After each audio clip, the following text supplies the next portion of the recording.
नमस्कार शिक्षक साथियों, स्वागत है आपका अपने YouTube चैनल पटना वाले गुरुजी में, जहां पे मिलता है आपको शिक्षा विभाग से संबंधित हर अपडेट की जानकारी। दोस्तों बता दूं आपको, आज का जो भी मुख्य समाचार ब्रेकिंग न्यूज हेडलाइन शिक्षा विभाग से निकल कर आया है, सभी बताऊंगा आपको एक एक करके, इसलिए वीडियो को अंत तक जरूर देखें और वीडियो पसंद आए तो वीडियो को लाइक करना बिल्कुल न भूलें दोस्तों, क्योंकि आपका लाइक करना ही हमारे मेहनत का फल होता है। चलिए दोस्तों बढ़ते आगे और आज की सबसे पहली बड़ी खबर, शिक्षकों को लॉकडाउन अवधि का वेतन मिलेगा। हाँ जी दोस्तों बता दूं, पटना से ये अच्छी खबर आ रही है। शिक्षा विभाग ने सरकारी स्कूलों के शिक्षकों को बड़ी राहत दी है। प्राथमिक से लेकर +2 तक के शिक्षकों और पुस्तकालय अध्यक्षों को लॉकडाउन के अवधि के वेतन का भुगतान होगा। विभाग के अपर सचिव गिरिवर दयाल सिंह ने मंगलवार को लॉकडाउन अवधि 25 मार्च से 4 मई तक प्रारंभिक, माध्यमिक, उच्च माध्यमिक, प्रोजेक्ट कन्या सहित शिक्षकों व पुस्तकालय अध्यक्षों के वेतन भुगतान का आदेश जारी किया है। कुछ शिक्षक 17 से तो कुछ शिक्षक 25 फरवरी से हड़ताल पर थे। हड़ताल 4 मई को समाप्त हो गई। अपर सचिव ने आदेश में कहा कि 24 से लॉकडाउन हो गया, शिक्षण संस्था को बंद कर दिए गए।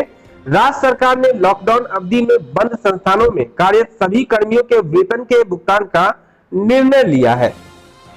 अगली खबर जो आ रही दोस्तों, ईद के मद्देनजर मई का वेतन 20 से देने का निर्देश जारी किया गया है। राज्य सरकार ईद के पहले ही सभी सरकारी कर्मियों को वेतन का भुगतान कर देगी। मंगलवार को उप मुख्यमंत्री सुशील कुमार मोदी ने कहा कि सरकार ने ईद उल फित्र पर्व के मद्देनजर सभी कर्मचारियों व पदाधिकारियों को मई माह का वेतन 20 मई से ही देने का निर्देश दे दिया है। ये भी एक अच्छी खबर है दोस्तों, महीना पूरा होने से पहले ही वेतन मिल जाएगा। इससे अच्छी क्या बात हो सकती है। अगर ऐसा होता है तो मुझे लग रहा है कि प्राथमिक शिक्षकों के लिए ये पहली बात होगा। दोस्तों बढ़ते हैं आगे और अगली खबर बताते हैं आपको। अगली जो खबर आ रही है दोस्तों, अगली खबर जो आ रही है दोस्तों, विद्यालय में उपस्थित रहेंगे प्रधान शिक्षक और कर्मी। हाँ जी दोस्तों बड़ी खबर है, बता दूं आपको, केंद्र और राज्य सरकार के आदेश के बाद देश के कई राज्यों से वापस आ रही प्रवासी मजदूरों को क्वारंटाइन करने, सेंटर के संचालन में सहयोग करने और क्वारंटाइन किए गए लोगों की समुचित देखभाल के लिए शिक्षा विभाग ने कई तरह के आदेश जारी किए हैं। विभाग के अपर मुख्य सचिव RK महाजन ने जिले के सभी विद्यालय प्रधान शिक्षक और कर्मचारियों को विद्यालय में उपस्थित रहने का निर्देश दिया है। सभी जिलाधिकारी व DEO को इस निर्देश का अनुपालन कराने का निर्देश दिया गया है। इसमें कोताही पर कार्रवाई की चेतावनी भी दी गई है। किसी भी स्कूल को बनाया जा सकता है क्वारंटाइन सेंटर। हाँ जी दोस्तों बता दूं आपको, शिक्षा विभाग के अपर मुख्य सचिव ने कहा है कि सरकार के आदेश के बाद कई राज्यों से बड़ी संख्या में मजदूर सहित अन्य लोग अपने घर लौट रहे हैं। सभी को क्वारंटाइन करने की आवश्यकता है। आवश्यकता अनुसार किसी भी विद्यालय को क्वारंटाइन सेंटर बनाया जा सकता है। ऐसी स्थिति में विद्यालय प्रधान सहित वहां पदस्थापित सभी शिक्षक और कर्मचारियों को उपस्थिति व सक्रिय रहने की आवश्यकता है। उन्होंने कहा है कि मानवता के नाते निर्धारित सेंटर पर क्वारंटाइन सेंटर के समुचित संचालन और क्वारंटाइन किए गए लोगों की उचित देखभाल विद्यालय प्रधान और शिक्षकों को करनी होगी। विद्यालय के रसोइया और अन्य कर्मचारी उनके लिए भोजन बनाने और वितरण व्यवस्था में सहयोग करने का निर्देश दिया गया है। चलिए दोस्तों बढ़ते आगे और अगली खबर बताते हैं आपको, दिव्यांग व शिक्षिकाएं घर के पास के विद्यालय में कर सकती है योगदान। हाँ जी दोस्तों बता दूं आपको, अपर मुख्य सचिव ने दिव्यांग व शिक्षिकाओं को बड़ी राहत दी है। लॉकडाउन के कारण आवागमन में सुविधा झेल रहे दिव्यांग और शिक्षिकाओं को अपने घर के आसपास की सरकारी स्कूलों में योगदान करने की अनुमति दी गई है। इन्हें घर के आसपास के ही स्कूलों में बने क्वारंटाइन सेंटर पर लोगों को सहयोग करने की अनुमति दी है। अगली जो खबर आ रही है दोस्तों, टोला शिक्षा सेवकों को भी कोविड-19 के काम में लगाया जाएगा। शिक्षा विभाग ने टोले में कार्यरत शिक्षा सेवक और शिक्षा सेवक तालीमी की मरकज को भी क्वारंटाइन सेंटर एवं कोविड-19 के रोकथाम से जुड़े अन्य काम में लगाने का निर्देश दिया है। उन्होंने शिक्षा विभाग के सभी पदाधिकारी, कर्मचारी, शिक्षक, शिक्षा सेवी को निष्ठा के साथ इस महामारी से संक्रमित लोगों की सेवा करने का निर्देश दिया है। साथ ही इसमें कोई भी कोताही स्वीकार नहीं किए जाने की भी चेतावनी दी गई है। चलिए दोस्तों बढ़ते हैं आगे और अगली खबर बताते हैं आपको। अगली जो खबर आ रही दोस्तों, शिक्षकों को नहीं मिल रही है सुविधाएं। बिहार माध्यमिक शिक्षक संघ के अध्यक्ष केदारनाथ पांडे और महासचिव शत्रुघ्न प्रसाद सिंह ने संयुक्त बयान में कहा है कि सरकार ने नियोजित माध्यमिक, उच्च माध्यमिक तथा पुस्तकालय अध्यक्ष शिक्षकों की प्रतिनियुक्ति क्वारंटाइन सेंटर पर लगाई है, किंतु उन्हें मास्क साबुन, ग्लव्स, सैनिटाइजर, रहने सहने, मच्छरदानी, भोजन आदि की व्यवस्था नहीं रहने के कारण उनकी जान पर खतरा है।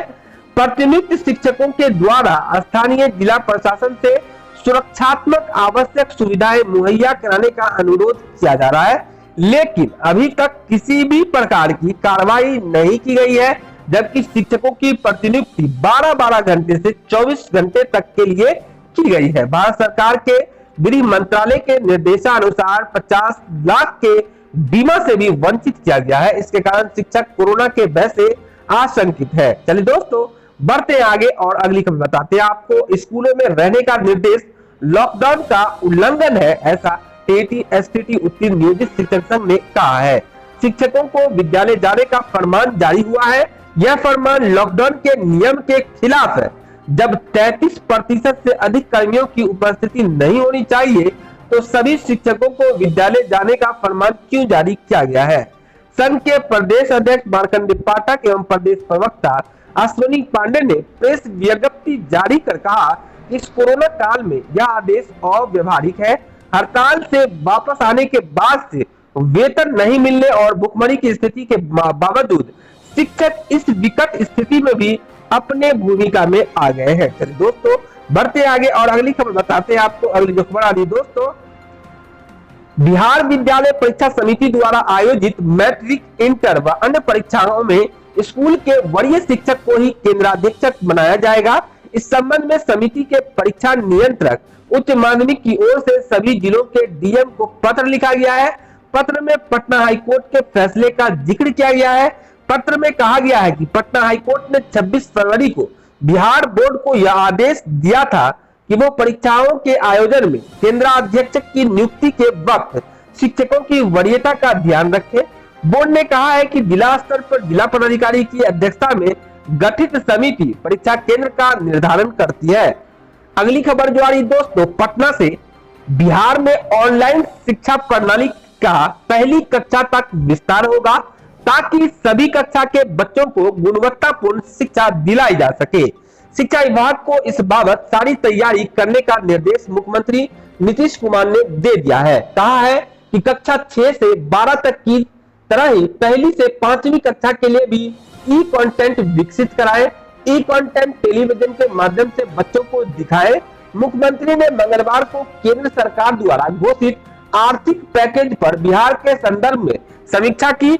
इस दौरान यह निर्णय हुआ कि विभिन्न कक्षाओं के पाठ्यक्रम की किताबें टाइप कर उसे वेबसाइट पर उपलब्ध कराया जाए, ताकि छात्र छात्राओं को पढ़ाई में सुविधा हो।